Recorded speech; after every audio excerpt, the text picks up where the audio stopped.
Hello everyone. कैसे हैं आप सभी? आई होप कि आप लोग बहुत बेहतर होंगे, बेहतरीन तरीके से अपनी पढ़ाई लिखाई कर रहे होंगे। तो आज की सेशन में मैं कंप्लीटली बात करने वाला हूँ जीव विज्ञान यानी कि बायोलॉजी की क्लास 12 2025-26 बोर्ड के लिए। और ये किसके लिए मैं बात कर रहा हूँ? छत्तीसगढ़ बोर्ड के लिए मैं बात कर रहा हूँ, यानी कि मैं सीजी बोर्ड स्पेशल की बात कर रहा हूँ।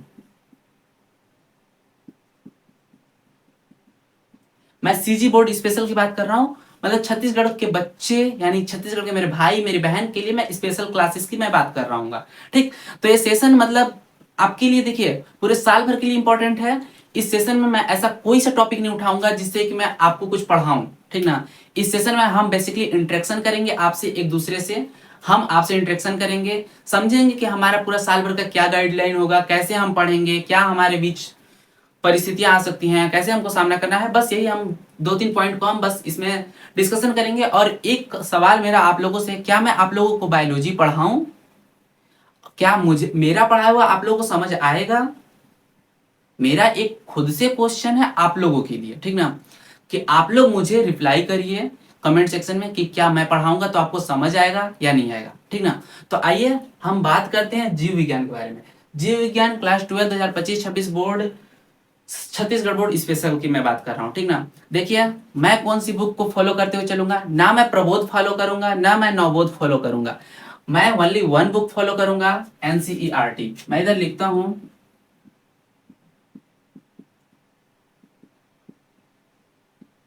एनसीईआरटी बुक, ठीक। मैं एनसीईआरटी बुक को मैं फॉलो करूंगा, एक सेकेंड। मैं एनसीईआरटी बुक को फॉलो करूंगा, ना कि मैं प्रबोध और नवबोध जैसे मैं बुक को फॉलो करूंगा। और देखिए एक सिलेबस में हमारे बदलाव आया है, ठीक ना। हमारे सिलेबस में बदलाव आया है।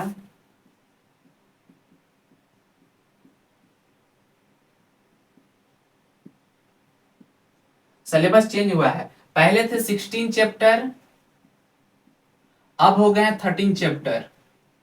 तो कुछ लोग खुश होंगे कि पहले 16 चैप्टर थे अब 13 चैप्टर हो गए, ऐसा खुशी का बहुत ज्यादा बात नहीं है। लेकिन हाँ थोड़ा बहुत हम बोल सकते हैं खुशी की भी बात है। देखिए पहले हमारे थे 16 चैप्टर हमारे छत्तीसगढ़, मैं इस पूरे सेशन में छत्तीसगढ़ बोर्ड की मैं बात कर रहा हूँ। तो छत्तीसगढ़ बोर्ड के जो मेरे भाई बहन हैं जिनका बहुत शिकायत रहता है, खास तौर पे रुपेश भैया यानी एकलव्य आरपीएस चैनल, रुपेश भैया से, कि भैया आप लोग टेंथ के लिए तो बहुत कुछ कर रहे हैं, टेंथ वालों के लिए एग्जिटिव क्वेश्चन को आप उठा के दे रहे हो कि हाँ इसको पढ़ लो आप 90% 95% गेन कर लोगे, लेकिन हम लोग के लिए क्या, ट्वेल्थ वालों के लिए क्या? तो रुपेश भैया ने इसी को देखते हुए बात किया, बहुत सारे शिक्षकों से बात किए। वो कोशिश कर रहे हैं कि छत्तीसगढ़ बोर्ड को वो चीज देना जो हर बोर्ड को मिल रहा है। लेकिन हमारे जानते हो भाई, एक रियलिटी की बात करूं, हमारे छत्तीसगढ़ बोर्ड की क्या कमियां हैं। छत्तीसगढ़ बोर्ड की कमियों में एक ये मुझे कमी दिखता है हमारे बच्चों के भीतर, ठीक ना। जो हम बच्चे हैं ना हमारे छत्तीसगढ़ बोर्ड के, चाहे कोई सा भी क्लास में ले लूं, मैं टेंथ मैंने बहुत ज्यादा देखा है, टेंथ को मैंने बहुत गहराई से देखा है। तो टेंथ में बच्चे ना बोलते हैं, पेपर जब बोर्ड एग्जाम आने वाला था उससे 2 दिन पहले उठ के आएंगे, आराम से यूट्यूब चैनल सर का खोलेंगे, रुपेश भैया का खोलेंगे और बोलेंगे, उसमें कमेंट करते क्या है ना, ऐसा ऐसा कमेंट ना कि भैया मुझे इंपॉर्टेंट क्वेश्चन दे दो। भाई जब आपका कॉन्सेप्ट ही क्लियर नहीं है, आपको मैं कितना भी इंपॉर्टेंट क्वेश्चन दे लूं, आप उसको कैसे कर सकते हो? कैसे कर सकते हो? हाँ कुछ लोगों का माइंडसेट होता है कि मुझे केवल नंबर पाना है। तो भाई नॉलेज के साथ साथ अगर नंबर पाओगे ना तो ज्यादा बेटर रहेगा, ठीक ना। तो मैं इस चीज को, एक बात को मैं कहना चाहूंगा कि जितने लोगों का माइंडसेट अगर ये है ना कि क्या कहते हैं मुझे रट के पास होना है, और मैं एक पहले ही क्लियर बात कर देता हूँ, बायोलॉजी जो विषय है ना हमारा, बायोलॉजी ये रटने वाला विषय नहीं है मेरे भाई। रटने वाला नहीं है, समझने वाला विषय है। ये समझने वाला विषय है ना कि रटने वाला, ठीक ना। थोड़ा मेरा इधर बोर्ड पे थोड़ा कैमरा ज़्यादा विजिबल नहीं हो रहा होगा, सॉरी इसके लिए, क्योंकि लाइटिंग को मैंने करने की बहुत कोशिश की लेकिन अभी फिलहाल मुझसे नहीं हो पाया है। तो थोड़ा मैनेज कर लीजिएगा आज भर अभी भर, और बाकी मैं बाद में मैनेज करके दिखाता हूँ आपको, ठीक। जब मैं पढ़ाऊंगा तो मैं पूरा मैनेज तब तक कर लूंगा, ठीक। तो देखिए हम बात कर रहे थे 16 चैप्टर और 13 चैप्टर, पहले 16 चैप्टर थे अब 13 चैप्टर बचे हैं। तो इसमें हमारे लिए दो पॉइंट आते हैं, एक अच्छी बात एक बुरी बात। क्योंकि जानते हैं हम जैसा कि हर एक सिक्के के दो पहलू होते हैं, एक साइड हेड होता है एक साइड टेल होता है, तो कुछ ना कुछ बुरा तो कुछ ना कुछ अच्छा होगा। तो 16 से 13 चैप्टर हुए, ये हमारे लिए फायदे की बात है क्योंकि हमें कम पढ़ना पड़ेगा। और इसमें एक और अच्छी बात मैं बताऊं, मेरे लिए अच्छी है, किसी के लिए बुरी हो सकती है, कि इसमें डीपली और पढ़ना पड़ेगा, डीपली पढ़ो ज्यादा बेटर है। लेकिन एक इसमें हमारे टाइम में क्या हुआ है ना, इंपॉर्टेंट टॉपिक नाम की धज्जियां उड़ चुकी हैं। कहीं ना कहीं ये बात में सच्चाई है, क्योंकि देखो ब्लूप्रिंट चेंज हुआ, सिलेबस चेंज हुआ, सिलेबस चेंज हुआ तो हमारे इंपॉर्टेंट टॉपिक नाम का धज्जिया तो उड़ी गया है। ठीक, समझ आ रहा है, धज्जिया इंपॉर्टेंट टॉपिक नाम का उड़ गया है। लेकिन परेशान नहीं होइए, हम पूरी कोशिश करेंगे, पूरी पूरी मैं कोशिश करूंगा कि मैं दिसंबर तक मैं सिलेबस को मैं पूरा कवर कर लूं, ठीक ना। अगर मैं दिसंबर तक मैं सिलेबस को अगर कवर कर लूंगा, ठीक, मैं जहां तक मैं पूरी कोशिश करूंगा मैं दिसंबर तक कर ही लूं। अगर मैं दिसंबर तक कोशिश करते करते अगर मैंने कर लिया सिलेबस कवर, क्योंकि देखिए मेरा जो प्लान होने वाला है कि मैं आपको डेली 1 से 2 टॉपिक को मैं कवर करते जाऊंगा। बस आप लोग मुझे 1 से 1.5 घंटे डेली दीजिएगा बायोलॉजी के लिए, ठीक ना। और बायोलॉजी में आप ये माइंडसेट मत बना के रखिएगा कि बायोलॉजी में रट के पास हो जाऊंगा, क्योंकि बहुत लोग ऐसा माइंडसेट होता है, क्योंकि जो लोग नीट भी क्वालिफाई कर चुके हैं, कुछ कुछ ऐसे बच्चों का माइंडसेट ये होता है कि हाँ मैं नीट मतलब नीट जैसे एग्जाम को भी मैं क्या बोलते हैं, मैं रट के पास कर लूंगा। हाँ, जिसकी कैपेसिटी बेहतर होती है ना मेरे भाई, उसके लिए रटना भी एक अच्छी बात है। लेकिन रटने से ज्यादा ना अगर आप समझने में फोकस करोगे ना, क्योंकि आप साइंस लिए ही हो, अगर आर्ट्स लिए हो तो मैं कुछ नहीं कहता, साइंस लिए क्यों हो आप, क्योंकि आपके अंदर कैपेसिटी होनी चाहिए समझने की, ना कि रटने की।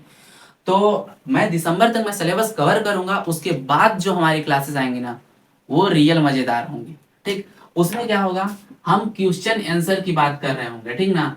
हम क्वेश्चन आंसर की बात कर रहे होंगे जिसमें हमारे 1 नंबर वाले MCQ, VSA very short answer वाले क्वेश्चन, इसमें देखिएगा एमसीक्यू वेरी शॉर्ट आंसर, ये 1 1 नंबर वाले हो जाएंगे, 10 नंबर के आ जाएंगे, 5 नंबर के आ जाएंगे। इसी तरीके हमारे 2 नंबर वाले क्वेश्चन आएंगे अति लघु उत्तरी प्रश्न, फिर आएंगे 3 नंबर वाले लघु उत्तरी प्रश्न, फिर उसके बाद आएंगे दीर्घ उत्तरी प्रश्न 4 नंबर में, फिर 5 नंबर के जो प्रश्न आएंगे अति दीर्घ उत्तरी प्रश्न, यानी जो सबसे बड़े होते हैं 5 नंबर के क्वेश्चन, ठीक ना। तो हम उसको क्रम से देखते चलेंगे।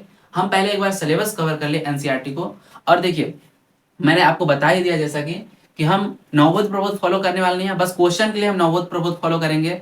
नहीं तो अगर आपको बेसिक से एडवांस तक जाना है ना, देखिए मैं इस कमिटमेंट को मैं क्यों कर रहा हूं, क्योंकि देखिए बात को समझने की कोशिश करिएगा ना, कि जो एनसीईआरटी है ना, एनसीईआरटी की एक एक लाइन इंपॉर्टेंट होती है। मैं किसी भी एग्जाम को मैं उठा के देख लूं, कोई सा भी एग्जाम हो, एनसीईआरटी की एक एक लाइन इंपॉर्टेंट होती है।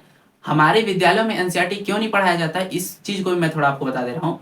क्योंकि देखिए एनसीईआरटी की भाषा जो होती है ना बहुत टफ होती है, और उसको प्रत्येक शिक्षक ने नहीं समझा सकता है। लेकिन मैं एक बात बता रहा हूँ कि हम शिक्षक जो भी होते हैं, जो पढ़ाते हैं, फिलहाल मैं यहाँ पास अभी शिक्षक के ही वो चीज से खड़ा हूँ, ठीक ना। तो हम जो शिक्षक होते हैं, हमारा कर्तव्य क्या बनता है कि हमारे सामने जो हमारा भाई मेरी बहन जो भी हमारे बच्चे हैं, उनको हम उस चीज को समझाएं। तो उसके लिए एनसीईआरटी है, ना कि प्रबोध तो आप खुद से पढ़ के समझ जाओगे, प्रबोध तो आप खुद से पढ़ के समझ जाओगे अगर आप थोड़ा ज्यादा अपना दिमाग को दौड़ाओगे तो, ठीक ना। लेकिन उसको जब रिवीजन करने जाओगे ना, तो उतनी मोटी बुक को ना रिवीजन नहीं हो पाता है। तो मैं इसीलिए मैं एनसीईआरटी को मैं लेके चलूंगा। क्वेश्चन प्रैक्टिस के लिए मैं बहुत सारे क्वेश्चन को कराऊंगा, जिससे आपके, मैं तो इतना दिन से हूं ना भाई कि 90 to 95 मार्क्स आपके कहीं नहीं जाएंगे। ठीक, 90 to 95 मार्क्स आपके कहीं नहीं जाएंगे, आपको इतना मिलना चाहिए। ठीक, तो यही है हमारा कुछ सेशन जिसमें हमने बात किया। और बाकी आते रहेंगे क्लासेस, हम बात करते रहेंगे, कुछ ना कुछ हम इंटरेक्शन करते रहेंगे आप लोगों के बीच। और हाँ, हमने यहाँ बस एक लाइन, बहुत प्यारी सी लाइन लिखा हूं कि ढोंग की जिंदगी से ढंग की जिंदगी है, ढोंग की जिंदगी से ढंग की जिंदगी बेहतर है। ऐसा मैंने क्यों लिखा है, इस चीज को समझिएगा थोड़ा। देखिए जब तक हम लोग 8th तक थे ना, 10th तक थे, 10th तक मैं ले लेता हूँ, जब तक हम 8th 10th तक थे, तब तक क्या होता था, हम यहाँ पास सपोज करो मेरा यहाँ पास टेबल है, ठीक, मैं यहाँ पास पढ़ रहा हूँ, ठीक ना। मेरी मम्मी उधर से आई, मम्मी आ रही हैं, मैंने देखा, मैं यहाँ पास पहले तो मैं फोन खोल के चला रहा हूँ और मैं देख रहा हूँ मेरी मम्मी आ रही है, मैंने क्या किया, बुक ऑन किया, मैंने पढ़ने का बस ढोंग कर दिया, जिसको बोलते हैं नाटक करना, नाटक दैट इज ढोंग, उसी को हम ढोंग नाटक उसी को बोलते हैं, ठीक ना। तो उस दुनिया से निकल कर अब उभर जाओ मेरे भाई, क्योंकि अब कोई नहीं कहने वाला है कि हाँ बेटा पढ़ो, रिस्पॉन्सिबिलिटी खुद से लो, क्योंकि साइंस ने यार समय मांगता है, समय बहुत देना पड़ेगा साइंस को। ठीक, अगर समय दोगे तो ही समझ पाओगे, अगर समय नहीं दे पाओगे ना भाई तो साइंस नहीं समझ आता है। तो इसलिए बोलूंगा बेहतर तरीके से समय दो, बेहतर तरीके से पढ़ो। बस मुझे डेली आप 1 से 1.5 घंटे दो, जो चीज़ मैं पढ़ाऊंगा वो समझ आएगा। लेकिन हाँ, फिर मैं एक बार बोल रहा हूँ, कुछ कुछ ऐसे टॉपिक भी होते हैं जिसमें बहुत ज़्यादा मशक्कत करने की जरूरत पड़ती है, बहुत बार उसको देखने की जरूरत पड़ती है, उसके बाद ही वो जाकर समझ आती है। ठीक, तो आई होप कि ये सेशन आपको अच्छा लगा होगा और मेरी बातें भी अच्छी लगी होंगी। और हाँ, मैं अपने बारे में थोड़ा बता देता हूँ। मैं हूँ सतीश कुमार।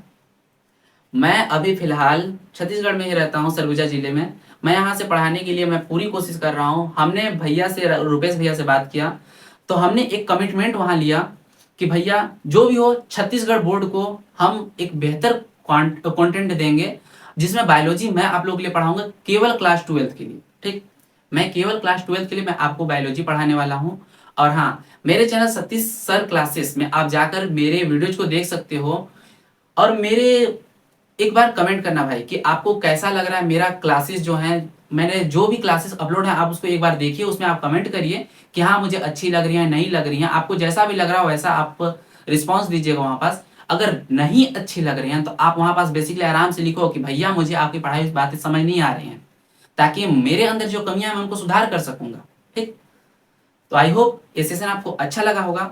हम कोशिश करेंगे जल्दी ओरिएंटेशन सेशन करने की, जिसमें हम पूरे पूरे बुक का हम ओवरव्यू हम आपको दे देंगे, ताकि आप बुक को एक बार समझ जाओगे ना कि हाँ बुक में क्या है, तो बेटर रहेगा। ठीक, तो अपने दोस्तों तक इस सेशन को जरूर शेयर करना।